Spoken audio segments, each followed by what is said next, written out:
more heroes. It's hero begin to catch a nobody but yourself. Nothing less to do. Travis, it's kill or be killed. Ow!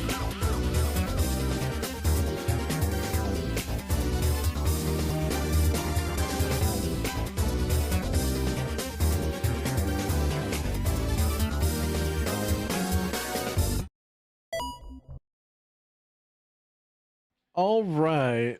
So like I said before, there's apparently been a new Control Resonant trademark discovered ahead of the Game Awards, which that's a possible trademark registration from Remedy, which may hint at a new Control project. Now, we do know that they are working on the second game. They confirmed that some time ago. I believe they're also remaking Max Payne 1 and 2 at the same time as well. So hopefully maybe we get some more announcements and some more news about those. But apparently its timing is coincidentally near the Game Awards set to go live on December 11th. Now, the Control series is a fairly new series starting in 2019. The first sci-fi mind-bending title follows new director Jesse Faden as she travels a mysterious oldest house. When it was released, Remedy Entertainment and the game were praised immensely, receiving multiple year-end awards nominations. And I played Control. It was a good game. I had a lot of fun with it. Having all the different powers and unlocks you could get, as well as the different upgrades, kept things fresh. So you're not just going around doing the same thing over and over again. Plus, the actual house you're in kind of felt like being inside of a SCP facility, but in video game form, which is nice. Like, sure, yeah, now you got games like SCP-5K or Secret Laboratory or the original SCP Containment Breach, but this was a nice way of having a setting like that, but also giving your main character different powers and things, that different abilities she could earn. So while not a direct sequel, the multiplayer FBC Firebreak does take place in the oldest house and ties into Control. The series is connected to the wider world of Remedy, including Alan Wake and its sequels DLC. However, a new trademark may hint at an even bigger expansion to the universe if done by Remedy. Forgot they also made Alan Wake. May have to go back and play that. I've never played Alan Wake. Well, at least not all the way through. Played a bit of the first one, didn't finish it. But a new Control project may be in the works of Remedy, which this trademark hints, and here's the actual trademark that's filed here, for anybody who's curious about the format of these. But it was first spotted by MP First, but found on the European Union Intellectual Property Office website by Insider Gaming. The title Control Resonant has been filed for trademark. In addition, it's done by Nordia Attorneys at Law Ltd. Interestingly enough, Remedy Entertainment uses those lawyers, making it seem like this is indeed a new Control title. However, it's important to note that Remedy has not announced a new title or project for Control, so take it with a grain of salt for the time being. As to what it could be, there are a few different ways, with most obvious as a sequel to the 2019 original, possibly continuing Jesse Faden's narrative. However, Remedy has stated that it's been exploring film and TV, so maybe Control Resonant is a TV series. I believe they also did something similar to Quantum Break, where that had like a live action component and different choices to be made within the game itself too. But of course, the timing is rather convenient, as the Game Awards 2025 are just around the corner on December 11th. Remedy is no stranger to the Jeff Keighley hosted show, as Alan Wake 2 and Control had a huge presence there, both as nominees and winners and reveals. Now, Sam Lake, the face of the studio, is a frequent presenter at the awards, and it wouldn't be surprising if the company decides to reveal Control Resonant if true. Either way, it's more Control, and fans are sure to enjoy that. This comma being here in front of the L messed me up much more than it should have. So are you guys excited about Control? I know me, I had a good time with the game. I really enjoyed playing it. It was like right up my alley personally, because I want to say having telekinesis and different powers like that is a game I haven't experienced since playing an old PS2, an original Xbox classic, Psyops, the Mind Gate Conspiracy. I don't know if anybody else remembers this game, but this is like what it looked like. Very underrated game, and I believe they were making a sequel, but later got canceled because it just didn't sell well. But this game, if anybody remembers the art for it, I'm not gonna say it's super obscure, but it is a little niche. Had so much fun playing this game. I actually did a playthrough of it not too long ago. Oh, a few years ago, I should say now. It was pretty long ago. But really enjoyed that. Really enjoyed that. That's what this game reminded me of. Let's see what else we got for you guys though. Speaking of another game that I'm pretty sure will never see the light of day. You know, we got myths and legends, things like Santa Claus, Bigfoot, Easter Bunny, Half-Life 3, and adding on to that list is Beyond Good and Evil 2, because apparently Beyond Good and Evil 2 is somehow still not dead and alive at Ubisoft. I'm calling cap. I'm calling cap. It's unbelievable. That game has been in development hell longer than some people have been alive. But anyways, Ubisoft is still staffing its Beyond Good and Evil 2 team, having just launched a new hiring wave to fill a handful of related positions at its Montpellier studio. Now, in addition to signaling that the game remains in development, one of the new listings suggests the long-delayed project is still on track to feature some form of multiplayer mode, which Ubisoft first hinted at over 8 years ago. More than 17 years have passed since Beyond Good and Evil 2 was first teased at E3 2008, After nearly a decade's worth of development hell, the project received a cinematic trailer at E3 2017. In 2022, it became the most delayed AAA game of all time. Jesus Christ. The most delayed AAA game of all time? It's not a reward you want to get. But overtaking Duke Nukem Forever, which took 14 years, 1 month, 2 weeks, and 2 days between the first trailer and release. Over the years, Ubisoft has provided sporadic updates on Beyond Good and Evil 2's development, reassuring fans and investors alike that the project remains in development. Man, I don't even know if Ubisoft is still going to be around in that time before they release this game. It's unbelievable. But Beyond Good and Evil 2 team starts hiring a new wave of employees, so let's see what they got to say here. So one indirect update has recently materialized on Ubisoft's career pages, where multiple job openings for the multiplayer-based Beyond Good and Evil 2 team have emerged. They included postings for a lead quest designer, senior 3D character artist, senior VFX artist, technical sound designer, and technical lead network programmer. Several listings are also cross-posted to third-party hiring platforms such as GameJobs.co. This development marks the first indication that the project is still alive, since a report citing company sources claimed Beyond Good and Evil 2 passed an important internal milestone in October 2024. And apparently it's still on course to feature online multiplayer, like they said, with the co-op. So a job listing for a technical lead network programmer suggests the game remains on course to feature some form of multiplayer functionality. While it's unclear whether the original concept for Beyond Good and Evil 2 included such a feature, the project embraced it no later than summer 2017, when Ubisoft first referenced online multiplayer alongside revealing the game's cinematic trailer at E3. At the time, the company also said that the prequel will offer players a chance to become space pirates in System 3, indicating that Beyond Good and Evil 2 will feature a much grander scope than its predecessor. So, according to the 2018 Ubisoft fact page that's still alive as of today, Beyond Good and Evil 2 multiplayer will be optional, with the game also fully playable solo. While the details remain limited, Ubisoft's mention of a seamless online playground suggests some form of drop-in multiplayer functionality may be planned. Several modern titles from the company include Ghost Recon Wildlands feature seamless co-op. I hope it's not just another open world Ubisoft game with the same formula they've been running since Far Cry 3.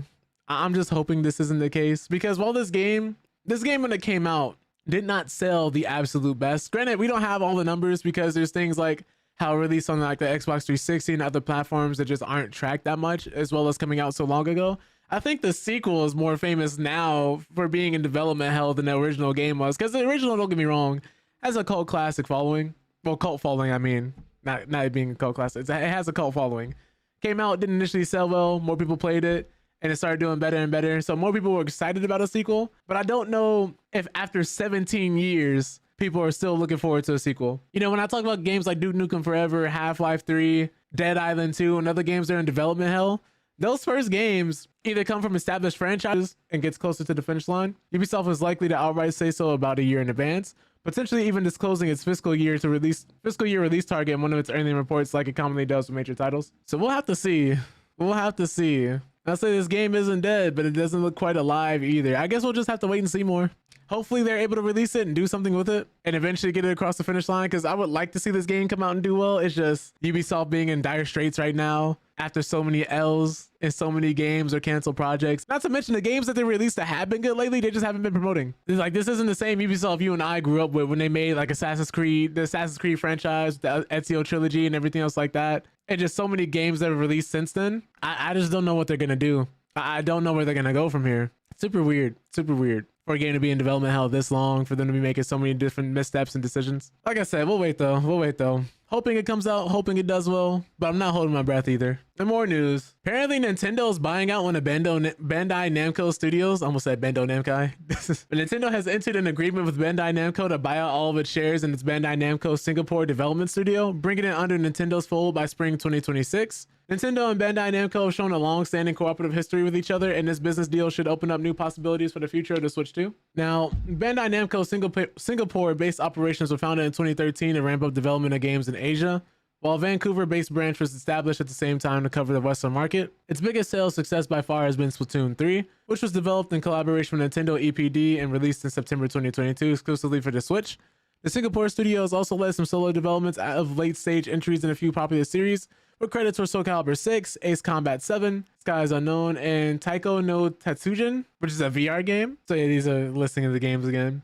Now, Nintendo has officially announced that it will be acquiring the majority of shares in Bandai Namco Singapore early next year, According to a press release, 80% of the studio shares will fall into Nintendo's possession on April 1st, 2026, with the remaining 20% planned to be transferred under Nintendo's control at an unspecified date that will occur after time has been granted for stabilization at the studio. The acquisition of the studio, which will be rebranded as Nintendo Studio Singapore, is expected to only have a minor effect on Nintendo's finances for the current fiscal year, but it opens up a lot of possibilities for the future, especially considering the end of the regular season updates for Splatoon 3 was announced more than a year ago. Now, compared to rival console developers Sony and Microsoft, Nintendo has not been nearly as active in the business of acquiring new development studios. Sony has more than 20 first-party development studios, notably adding Bungie and Firewalk Studios to the list in 2023 and Kadokawa Corporation in 2024.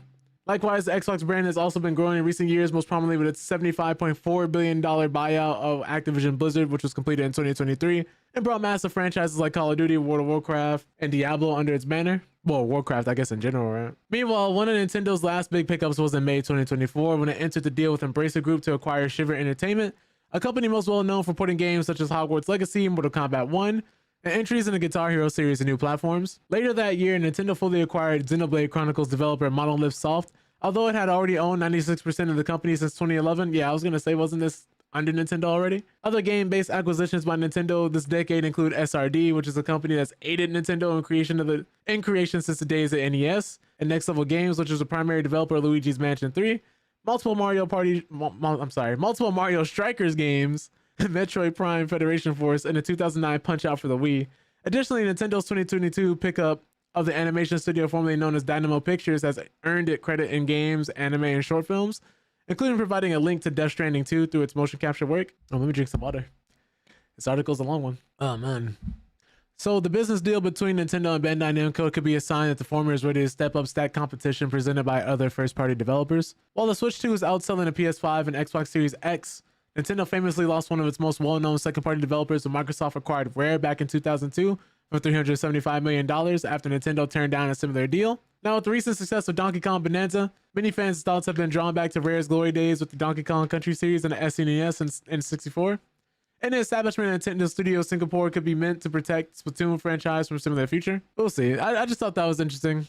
Just in case anybody is curious about the more business side of things when it comes to gaming, what studios are doing, what they're getting up to. It's like a nice summary of like the biggest business moves that's happened lately. But we're talking about business and companies. Let's talk about Valve. Because apparently, Valve is one of the most efficient companies in the world, allegedly. So Valve is reportedly one of the most efficient companies in the world, producing a ton of revenue despite having fewer than 500 employees. As the maker of the most popular PC gaming platform around, Steam, it seems that Valve has no shortage of success. Though Valve achieved most of its fame in the 2000s, the company is approaching its 30th anniversary, having been established in 1996. Jesus, a year before I was born. Initially, Valve focused on producing games, releasing Half-Life in 1998. In 2003, Valve would create Steam, which served as a distribution platform for Half-Life 2 and its later games. They also mainly made it so they could keep continuously patch Counter-Strike and other games and add updates, just because there really wasn't a storefront for that as well. But it's since evolved into an open market for all PC game developers. Now, Valve may be making almost $50 million per employee per year. That's a lot of money. I hope they're paying them appropriately. But research firm Alinea Analytics has estimated that Steam has generated over $16 billion in revenue in 2025 alone, which as of November 13th is up from 5.7% from what it earned in 2024. Now, it is estimated that Valve could reach $17 billion in revenue before the year's end.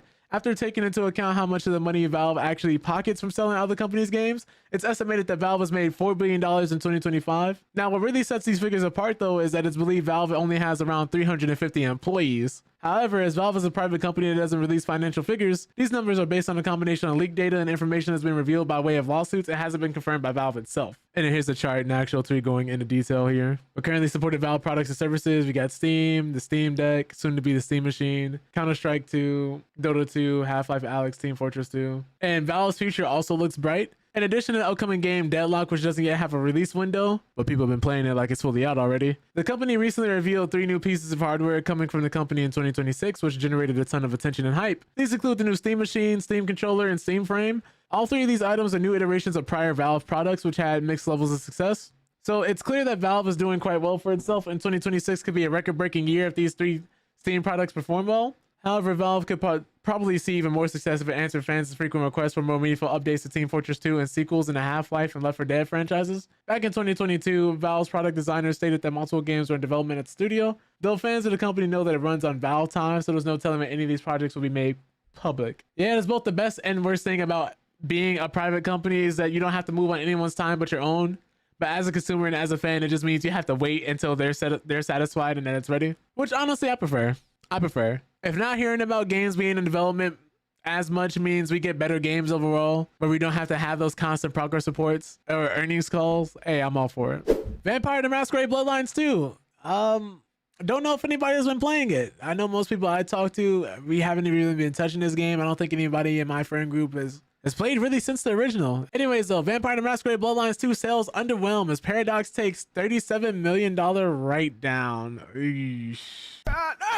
The responsibility lies fully with us as the publisher. This is said by the CEO, Frederick Wester, who said the game was outside of our core areas. That's putting it lightly, I think. So troubled first-person RPG Vampire the Masquerade Bloodlines 2 failed to impress critics and fans when it launched last month, and its sales were no different. Paradox Interactive confirmed that they didn't align with its projections and is writing down roughly $37 million in costs. Surprisingly, the CEO said the responsibility lies with us, fully the publisher, and he praised the Chinese room's work. Now, Vampire the Masquerade Bloodlines 2 is a strong vampire fantasy, and we're pleased with developers' work on the game. We've had high expectations for a long time since we saw it was a good game with a strong IP and a genre with a broad appeal. A month after release, we can sadly say these sales did not match our projections, which necessitates the write-down. This is a quote. Yeah, he said, "It is clear that this has made it difficult for us to gauge sales, the game being outside of the core areas. Going forward, we focus our capital on our core segments, and at the same time, we'll evaluate how we best develop World of Darkness' strong brand catalog in the future." Interestingly, though, former creative director and studio co-founder Dan Pinchbeck recently spoke about how woefully unprepared the Chinese room was to make the sequel. He recalls sitting with a former Paradox producer and brainstorming ways to convince the publisher to not call it Bloodlines 2, believing there wasn't enough time or enough money to make it, especially in this day and age. This I agree with. A lot of people said, like, it's a good game, but it's not a good Vampire the Masquerade Bloodlines 2 game. It's not a good sequel to the original Bloodlines game. This is, granted, I didn't play it, so I'm not going to speak on it like I did, but I did watch a lot of videos with other creators who did talk about it.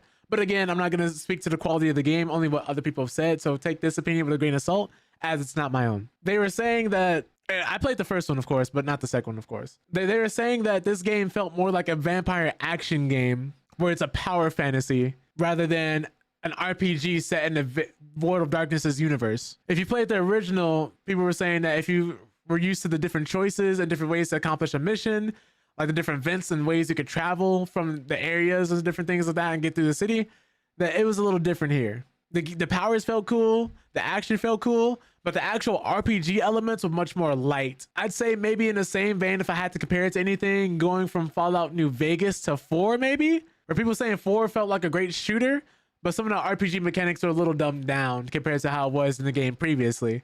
Here, really the only thing linking the two from what people have been saying is the fact that it's in the same verse, but doesn't feel like you're playing the same style of game. And I really think had they not called it Vampire the Masquerade Bloodlines 2, which other developers appear to share the same sentiment, this would have been a little more well received, because this game was supposed to come out years ago. We had the lead writers who used to work on the first game who were working on the sequel that left.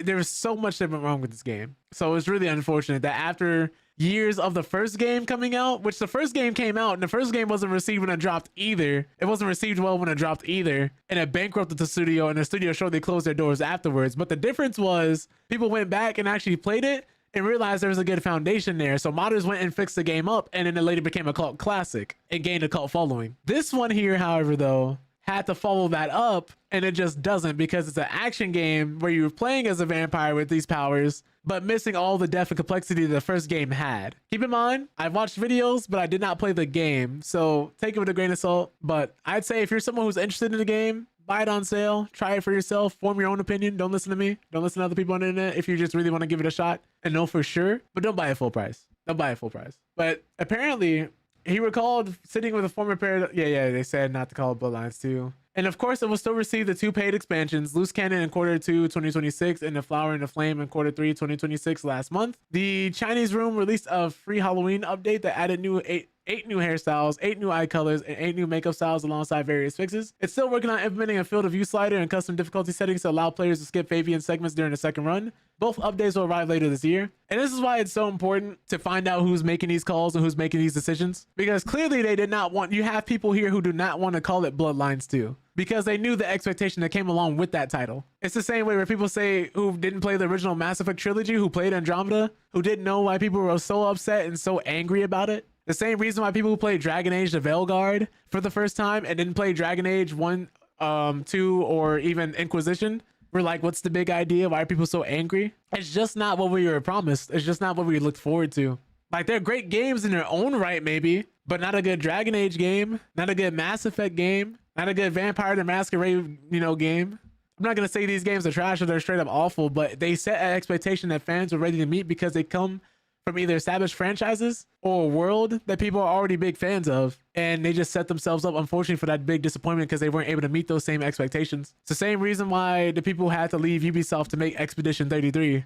You just have some people in the wrong positions making all these decisions for them, unfortunately. That being said, speaking of bad decisions, if this is true, leakers claim Destiny 3 is already in development. Oh no. What is this? Huh? This is whack. I can't get jiggy with this shit. So this is another rumor. Take it with a grain of salt. But according to a credible leaker on Twitter, Destiny 3 is currently in development at Bungie. While not much is said, it seems the project is very early in the process. The Destiny series is a much newer franchise starting in 2014. It received plenty of acclaim for its great FPS gameplay and multiplayer aspects. Then in 2017, Destiny 2 was released and has become one of Bungie's biggest games. Even today, the game continues to get us new updates, new expansions, including one with featuring Star Wars apparently. I believe that's Renegades, right? I was one of those first time Dragon Age Veilguard players. While I didn't understand the angst, the game wasn't really done too well. Yeah. It just didn't feel like Dragon Age. Going for it though. While it hasn't been without controversy like the recent copyright lawsuit, fans still flock to the titles for a good time with friends, for raids and such. Bungie is currently working on Marathon, set to release in 2026. But as one credible source posted on social media, the company is returning to the space opera once again. I will say, even though this is a rumor, it is believable. Just because of the state Destiny 2 is in, like you could tell they originally wanted to kind of wind Destiny 2 down and prepare for Marathon's release, and that was supposed to be the next big live service game, while a small portion of the team potentially was supposed to stay with Destiny 2, keep the servers up and running for a little bit, while Marathon slowly comes in and becomes more and more in the focus, and then maybe moving on to Destiny 3. But since Destiny 2 started flopping harder and harder the closer it's getting to the end of its lifespan, and with Marathon having the whole controversy with stealing the art and plagiarism, which was apparently the 4th time Bungie was caught plagiarizing something, it's just not a good look. And if Marathon, a lot of people were saying that they're not saying it's trash, but it's not what Bungie needed. It's not the slam dunk they were hoping for. Before they even officially revealed it, before people had that initial test, when people were in a room demoing the game, they had people in the hand being like, oh, raise your hand if you're excited for this game, if you would buy it when it came out, and nobody raised their hand. So that's why I believe this could be a thing, but again, it's just a rumor and nothing's confirmed. Because Bungie is not in the best spot right now. A lot of their best talent has left, and I'm not going to say they're a shell of them for themselves, but if you think this is the same Bungie that made Halo 3, Halo Reach, the original Halo trilogy, who came out with Destiny initially, this ain't the same group. But the claim in question comes from Twitter user Colony Deeks. In previous years, the Insider has leaked several Bungie-related information regarding Destiny and Marathon. In a tweet, they say, yes, Destiny 3 is extremely early development. I'd imagine that a bunch of people are just in a room storyboarding things, writing stuff down on a piece of paper. But some of you may have seen in a tweet early this afternoon that mentioned that we have been sitting on the info for a few weeks now and wanted to wait to talk about this, seeing as it is in such an early state. And it just sucks to see others post about it carelessly for free internet points. I thought that's what you were doing here, but apparently not. We plan to share more info in the next coming months as we wait on the larger scale things to develop and take shape. Sit tight. Now, despite their credibility, there has been no official confirmation from Bungie, so take the leak with a big grain of salt. It's also important to note that since the project is claimed to be in early development, there's no telling just how far it is. Sometimes early development is story building or maybe just even a pitch board. Even still, it's likely that fans, or that threw me off, won't hear much about a possible Destiny 3 for a long time. Even if the leak is true, regardless, it would be nice to see a new Destiny done for newer consoles and with all the new advancements. Is anyone excited for a potential Destiny 3? I know some people that still play Destiny 2 pretty much every day or every other day. They still play pretty regularly. I just don't know if this is something people are looking forward to like that, especially with Bungie being in the state now. Like, they pulled off one of the biggest finesses of all time by having Sony acquire them for so much money when Destiny 2 was on a decline. Not even when Destiny 2 was doing really well, but on a decline. And do you guys think Destiny 3 would be free to play, or would it be a paid product? Because Destiny 2 originally started out as a paid game and then it went free to play later.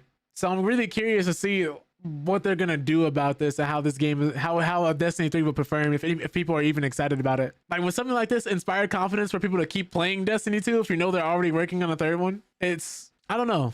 I don't know how I feel about this. I'm not gonna claim to be a super big Destiny fan. Like, I'm not. I enjoyed my time with Destiny 1 after the Taken King expansion, even a little bit before that. But the Taken King is where things really picked up. I played a bit of Destiny 2, but it just didn't pull me in as much. Like I said, I like the idea of a potential third game if they could get it right, but at the same time, with how they're going with Marathon and Destiny 2 and just everything they've been handling that game, me personally, I'm just not the biggest fan. But that's just my opinion. You could be really excited for it. I'm just trying to keep you guys informed, just let you know what's going on. We do have a few games to show you guys though. If anybody's looking for like co-op games to play with friends and other people like that, I wanted to show off some games that looked pretty interesting from my end and that you guys may or may not be interested in. I try to be the person that's like always trying to put people on to something, just showing people that there are other different alternative games to play besides just Call of Duty or Battlefield or what's popular at that particular moment in time. Like giving different styles of games a platform, because you never know what you might be into if you don't try anything different. So let's play it. This one's called Cloudheim, which is having its official early access release in the next few days. And it's a 4-player co-op game, 4-player co-op action game at that. Ragnarok decimated these lands. The gods were lost, and forces of corruption now fill the voids left behind. The first of the sleeping gods has risen, but others are waiting to be found. Gather your allies and bring forth the new age of the gods.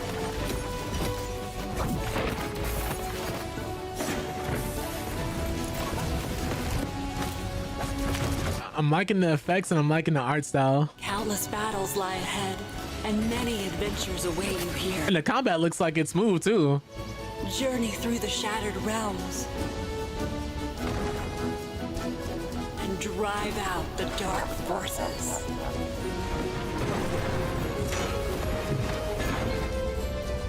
A new pantheon is yours to build in Cloudheim. Nice. But this is gonna be on the Epic Game Store and on Steam. So if you're someone looking forward to the new game or just trying to play a different co-op game, definitely want to keep your eye on this.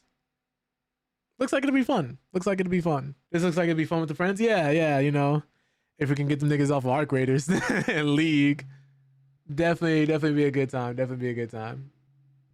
We have another one too as well. This is a 4-player co-op horror game for anybody looking for something that might be a little spookier. You know, giving you different options. It's called Storebound. Welcome, shoppers. Step into Present, your one-stop shopping destination for everything you could ever need.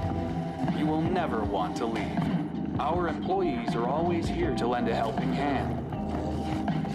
Oh my God. Friends, or take your time exploring alone. There is no wrong way to peruse. There are many different stores for you to discover. This may be the best store music I've heard, because I don't know. I'm listening to the beat. It seems way too chill for people being mauled alive by IKEA employees, it looks like. It's easy to get lost, so just follow the signs to the nearest exit. If you shop for too long, the lights may go out. Our employees can assist. My bad, one more side note. If you remember, we were talking about the SCP Foundation earlier with Control. I believe this is based on the Infinite IKEA SCP. If anybody's curious about SCP lore or anything else like that, because this has a lot of similarities to that and may even be loosely inspired by it. You will never want to leave. You will never want to leave. Almost gives me Abiotic Factor vibes. Present is now open. We can't wait for you to get lost in endless aisles of fun. Visit Present today. You will never want to leave. I like this. It's an interesting idea. Some people might call it friend slop. It looks decent to me. I'd pick this up.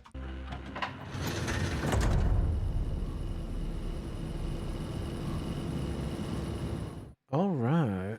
How much is that game actually? Let's find it. See if we can. $7.19. Mostly positive, so oof, maybe not as good as we were hoping. But yeah, $7.19. How much was Cloudheim if we have a price for that?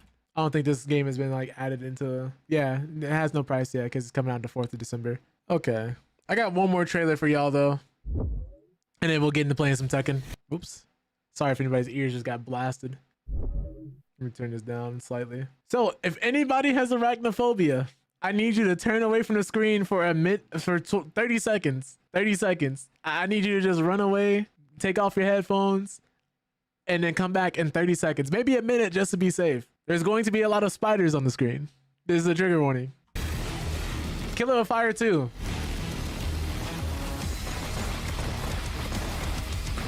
Where you're treating spiders as if you're the Doomslayer.